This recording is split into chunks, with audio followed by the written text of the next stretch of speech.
Early in the morning, around 8 o'clock in the morning, our villages were attacked. I was thinking it is the end of my life. I saw 300 people coming towards my house. So we just had gunshots. So people started running for their dear lives. Susa Bomba planted the bomb. The bomb exploded and destroyed all my 2 legs.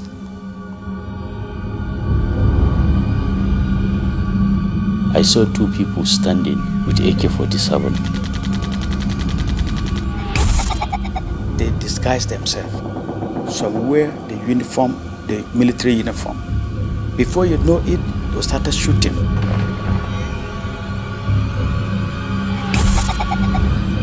Initially, they were killing the men, they were not killing women. But right now, they kill women, they kill children.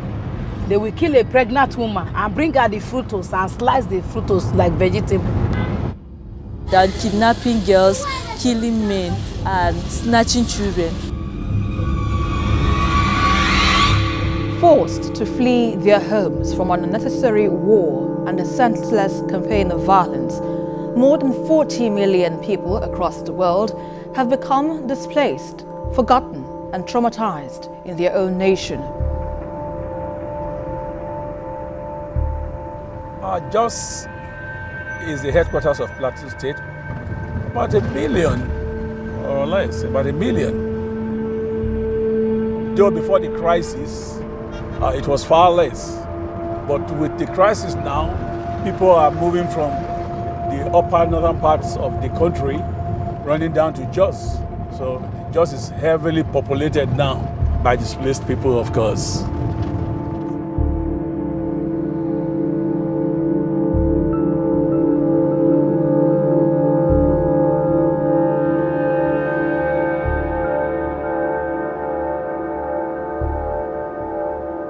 But Dakian Morocco, we have a man from Maro Cap, Siasa, Maro Bazo, It was around 2:30. Then I heard my wife was just waking me up that, Daddy, wake up. These people have entered here. Then before I know anything, I just had some shots. Papa. AK-47, they were just shooting.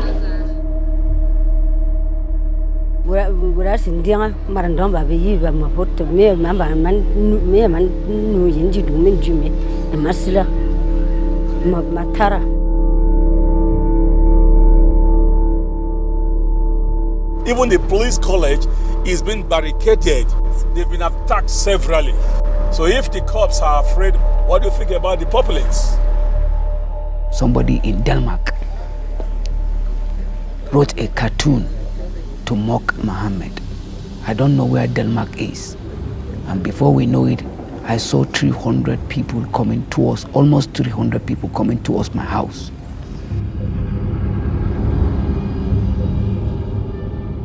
They say, okay, we are going to slaughter you. As they called from the back, the other guy told them that they should call from here too. So they, on the process, they put knife through the mouth and they tear it 2 times. You can see the scars here. It was in the night of Tuesday, Romo was going on that the attackers are coming and she was scared. And before she could know it, she was shot and she was unconscious. One of them fired me with AK-47. The bullet passed through my nose here. This is the entering place and the exit place back here. I fell down with my face. Blood is rushing. And the man followed me.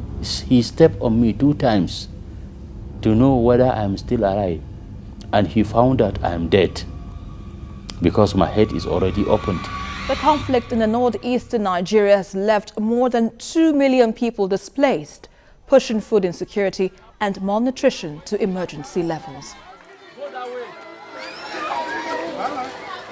The northeast of our country has been afflicted by a crisis. Many of the children had their homes destroyed, some of their parents killed. So the majority of them have lost either one or both parents or a sibling. And then they have been chased from their ancestral homes. And it is in quest of a place for refuge that they fled to Plateau State. They have terrible stories. Some of them were abducted and they stayed in the camp of the Boko Haram for a month plus before they were rescued or before they escaped. The reason why he's here is because of Boko Haram. They entered their village and they kept killing people. They killed and slaughtered people right in front of them. So they had to run away and they went to another state. So where he is from is Borno state. There's a neighboring state called Adamawa state. They walked for long distances and they even spent about a month just traveling to a safer place, and that was why he got here, because he was told that this place was safer. We were scared, even cried. We cried a lot. When we see them, they will talk to us in a harsh way, so we cry. And at times we won't even eat anything because of them. There's food, but we can't eat. We're not feeling, even to drink, we can't do anything. We just stay like that, crying and praying.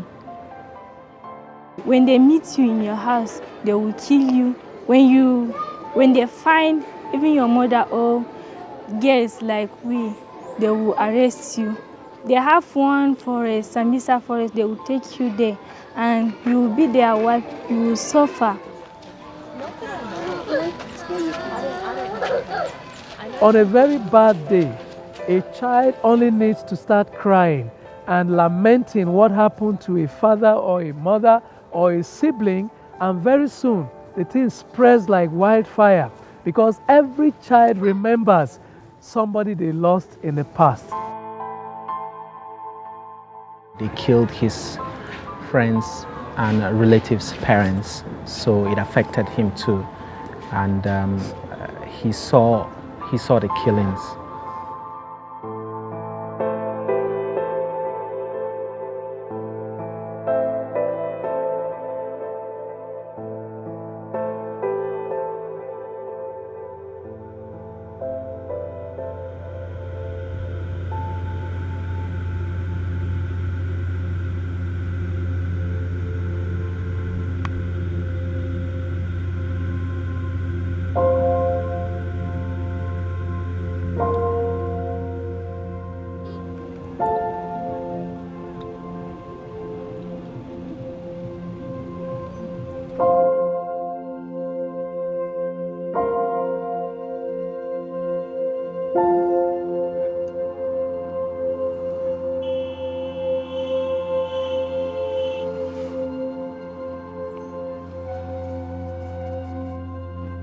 And you come with an idea that it's about revenge or it's about justice, it's about the situation. But what really struck and what really challenged me was those that had suffered it or those that had been the recipient.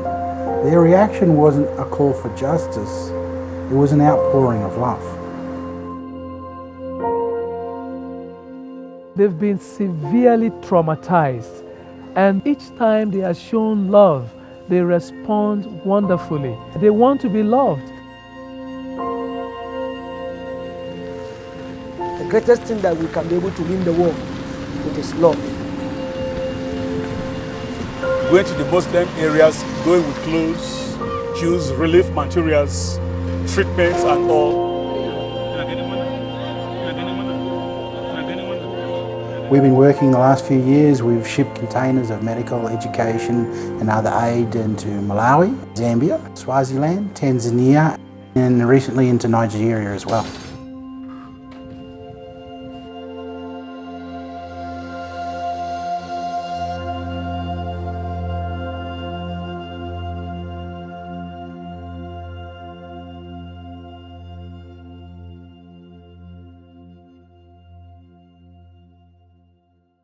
First time we came 2 years ago, we met Dr. Ferdinand and his team working out of the Plateau state of Jos.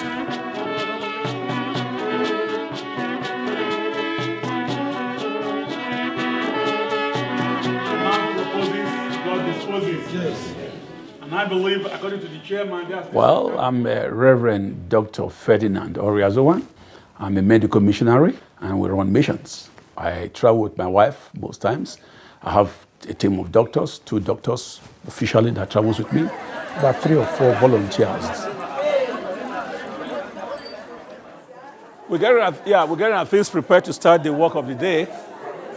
The folks are outside waiting for us to start, and we have to set our test charts and all, make it ready for the day's job.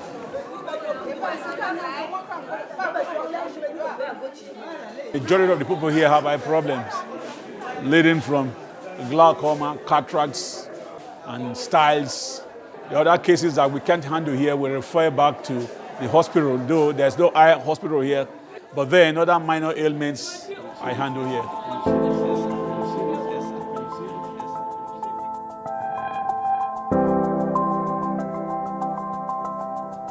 Nigeria is a country, population, it's the largest and the most heavily populated country in Africa. It was one of the first nations to gain independence. It's rich in oil, it's rich in agriculture. It's the 4th most affected nation due to terrorism in the world. In the midst of it, there's 160 million plus people. Sickness is everywhere, and every average African needs to be treated. So we go out, we treat their eyes. The other general doctors handle the general body. The pediatrician handles the children.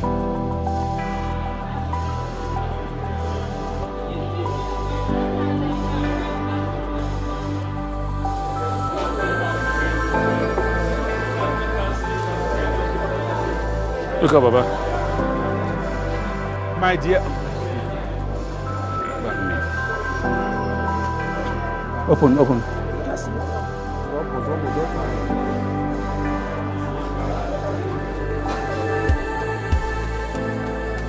We'll leave him for a while. These are just an anesthesia. In about 20 minutes time, we'll be back. Baba, just stay, eh?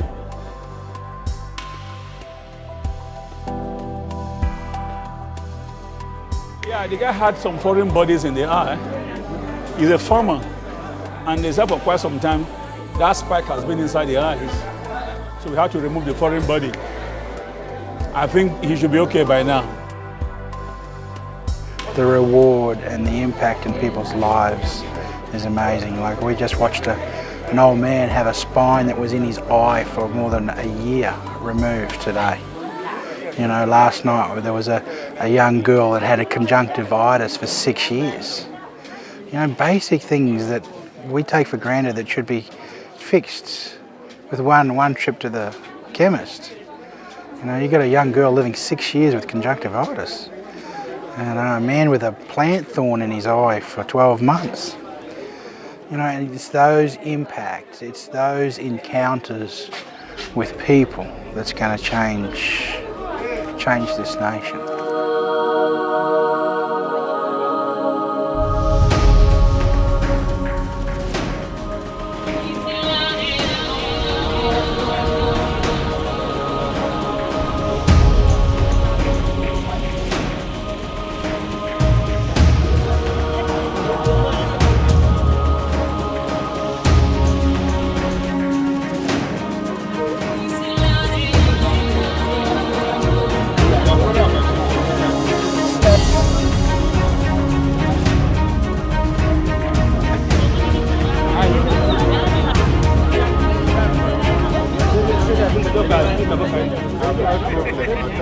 It's not like they're covering up the insurgency. It's not like they're denying it's happening or saying it's something not to worry about. These people have suffered. You know, they've had their house burnt down, they've been attacked, there is so much has happened in their life, but they don't let fear control it. And I think that's the thing here. People have two options. They can run away, or they can stand up and just say, well, we're not going to give in to fear. We've been called to live here, we will live here, and we'll not only live here and survive, but we'll thrive, we'll make a difference.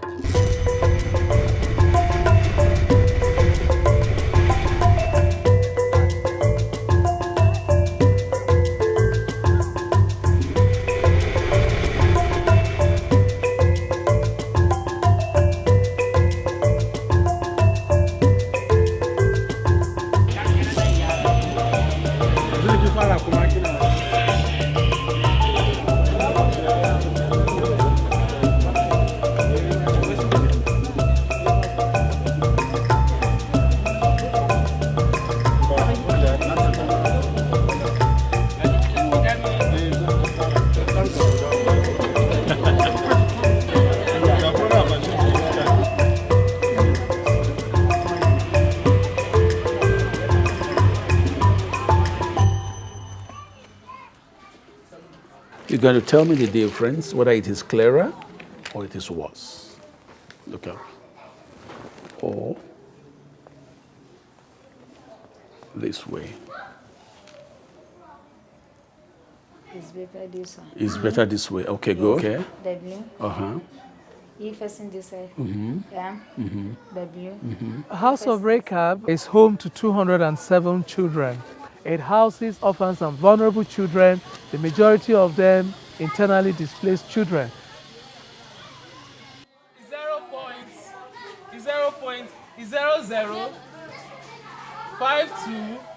We provide care and education, and we run a school from pre-primary to senior secondary. That's this your heart, the skin of your heart. The one you can see is the heart. When you see a child degenerating because of what they have suffered and refusing to be comforted, and they can't talk, and you don't even know what to say to them at moments like that, it can be really, really, really terrible. They really come alive when we put on the music and the dance begins. Everybody comes out. Even those that are reclusive come out.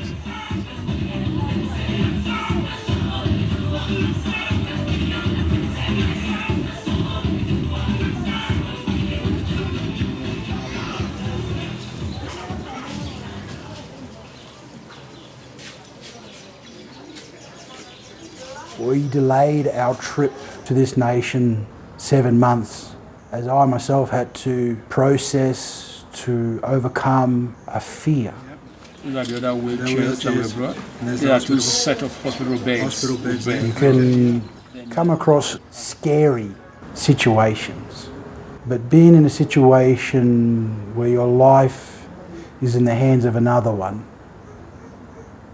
and decisions you make affects the lives of the people that are around you, it does something inside.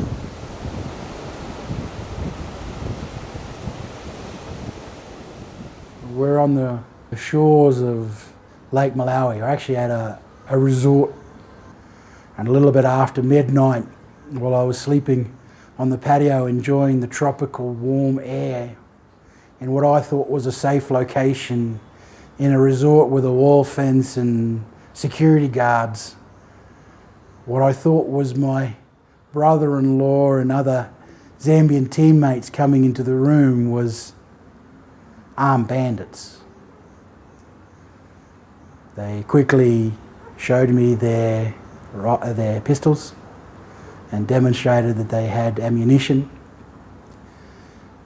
told me to be quiet, and then proceed to go through our stuff. They did our room first, took all our electronics, our cash and other items. They went to the next door room, broke down the door there, took what items they wanted from there, went to the other room where the ladies were sleeping, broke down the door there, threatened to rape them, threatened to kill them,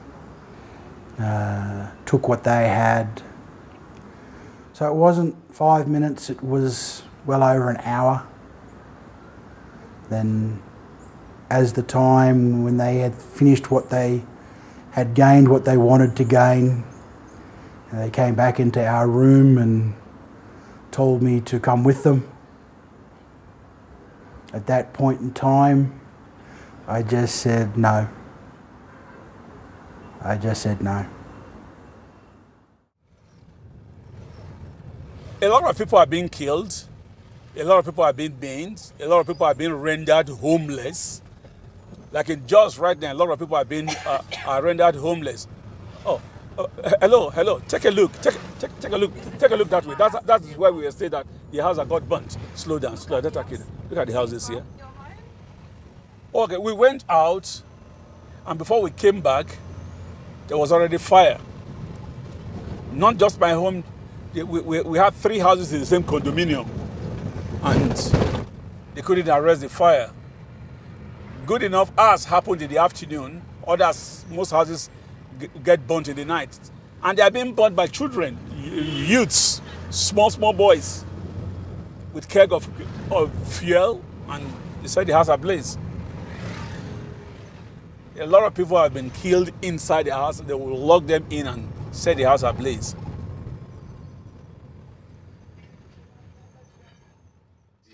Did you find their corpse?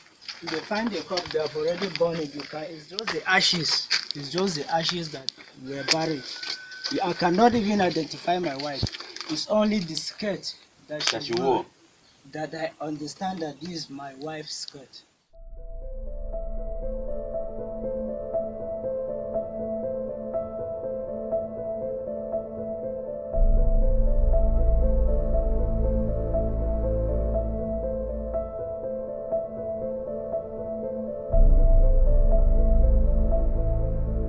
The birthday we'll never forget in our lives is on the 19th of May, 2015.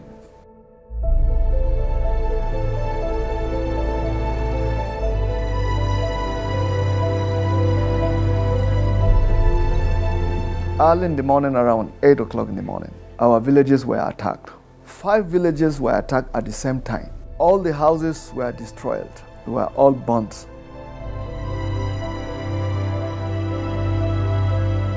For me, I was in the house when this thing happened. All the shootings, they came in their hundreds. They were shooting at my house. All over the villages, they were shooting. Geoffrey was coming from a nearby village, coming home. His village is called Lahala. He was just approaching the village and was just ambushed and was shot. There were 2. There were 2. But he is the one that received very serious injury, but the other one survived.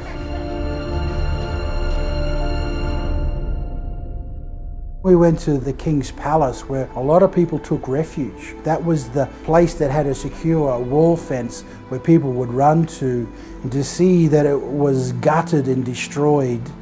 I had no way of comprehending of what the horror would have been like, and to do it, it's so brazen. It wasn't in the middle of the night, it was in the morning. It was the time for work, it was the time for school, but these people came down from the hills, from the rocks, and began to open fire on innocent people. I escaped with my wife's car, and I took more than 11 or 12 people in that car, so we were able to escape. I always had a perception that it was miles away. It was on a border of a foreign nation.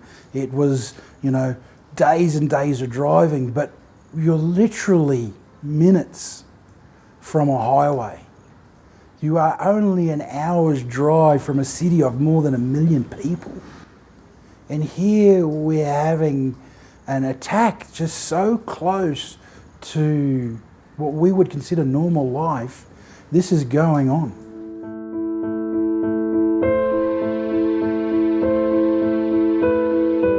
That's the mass grave. All those things you see, they are human beings, they are corpses. Some were completely burned beyond recognition because they were set ablaze in their various houses. There are women that they thought maybe they want to have a cover in one house, about 8 of them. They were set ablaze and completely they were burnt to ashes. My daughter was among them, and 2 of my grandchildren were all among them.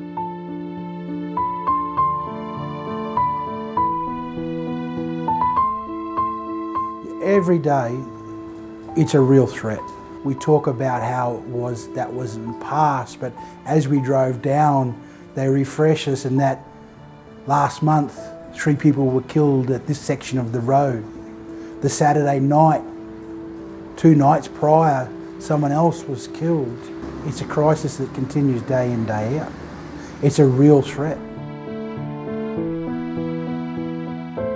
I've been a missionary to Africa for over nearly 20 years.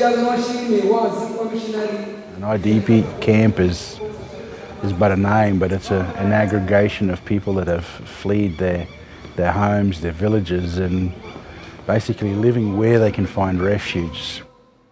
hearing the people's stories of their tragedies and all their losses, and of hearing what had happened to them, you realise the building they're sleeping in, you ask them like how many people sleep here at night, and they said there's not even enough floor space to contain everybody. And what can't fit here will sleep on the patio or in other rooms, and other people are just squatting on other people's porches and verandas and wherever they can find space.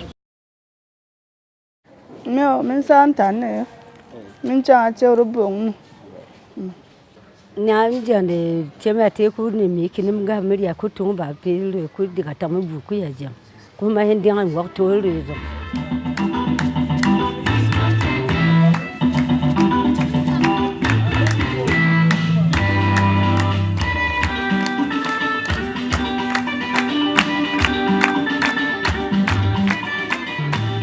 We don't talk about our past.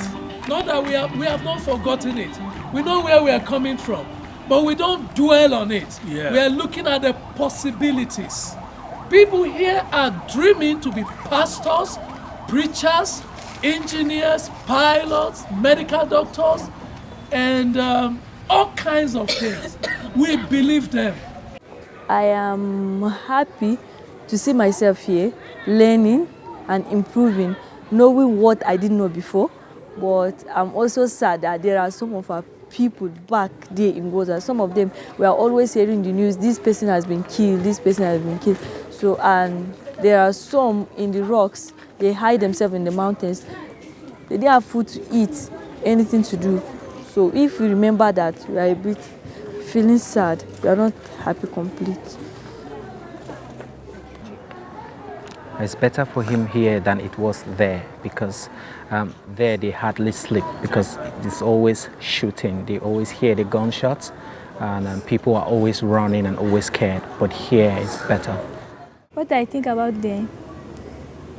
Nah, it was that time I was saying that may God kill them all. But now I say that let God show them the way, because they don't know what they are doing. Okay, we passed that road before from Rayfield. So this road will join that road that comes from Rayfield. This road will link it. We were heading for Panchin, going through Bangu, and there was a heavy go-slow on the way, traffic jam, only to be told that there was riots, or rather they are fighting right now on the way, because there was a fight between the police and the other arm of the forces, and one of them was killed. So they blocked the way, and we had to take a different way now to get to where we're going. I'm not afraid. Why are you afraid? I'm not afraid. We are not afraid.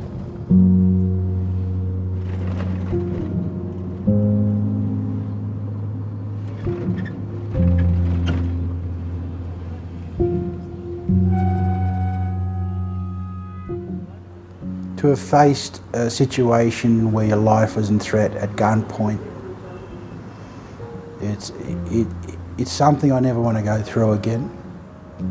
It's not something I'm proud of. It's not something I enjoyed. It's hard, very, very hard to articulate. But in the midst of it all, I'm thankful that I have a slight insight, a slight understanding of what it takes to get through that. And each and every person, I'm sure it is different. How they react, how they respond, how they recover, how life goes on will be different for each and every one of them. But one thing I know is you have a decision to make.